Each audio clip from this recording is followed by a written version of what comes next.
Well, the clock is ticking. Time is running out for you to vote for your favorite fuzzy photo. This is a fundraiser for two very important Kansas City organizations. And Kirk Eisenhower and Courtney Thomas join me now. Kirk is with the Kansas City Free Health Clinic. Courtney is with Heartland SPCA. So, where did this partnership come from? Because one obviously serves people and the other serves pets.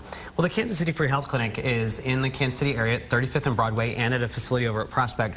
And we're there to provide general health and wellness services to people who have no access to basic care at no charge. Okay. And Heartland SPCA? Heartland SPCA is a recent merger of Animal Haven and No More Homeless Pets, KC.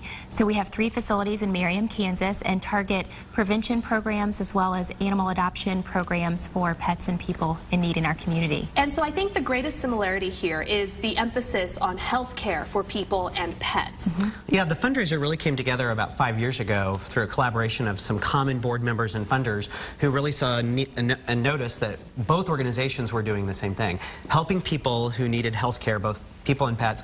And I think what's unique about both organizations is there's a strong emphasis to hitting things at the root cause, which is prevention and education. Absolutely. And we have some photos to show. These, I should say, are past contestants, because we didn't want to seem like we were focusing on one or the other for this year's competition. But you're going to see Gary Lezak in here. Gary Lezak, our chief meteorologist, and also Keith King, one of our investigators, we're in this competition. There's Gary, look at that, from 2006.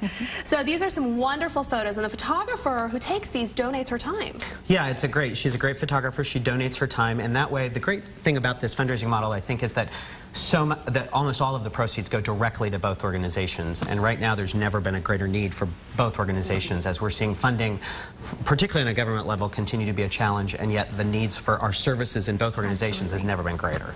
Now, Courtney, how does this fundraiser work? How do you actually raise money from it? So each contestant gets a wonderful photo taken of themselves and their pet, and then they reach out to their friends, family, co-workers, the community as a whole, to gain support through votes. Every vote's $5, and all of the proceeds are split between both organizations. All right, and your goal this year is $50,000. Yes. You're at about $30,000 right now. The biggest push comes in these last few days. Absolutely. And online voting ends tomorrow. So you still have time to vote. For a link, just head over to NBCActionNews.com. Look under pets, and we'll link you to FuzzyFotos KC, and then you can go look through all of the pictures and find your favorite. Remember, it's $5 a vote. And then tomorrow evening, there's Yappy Hour at the Filling Station Coffee Garage. That's at 2980 McGee Traffic Way. $25 gets you and your pup a ticket to get in, and that's when you're going to find out who won the fuzzy photo. And again, all of the money goes to the KC Free Health Clinic and also Heartland SPCA. Kirk and Courtney, thank you both so much for coming in. Thank you for having us.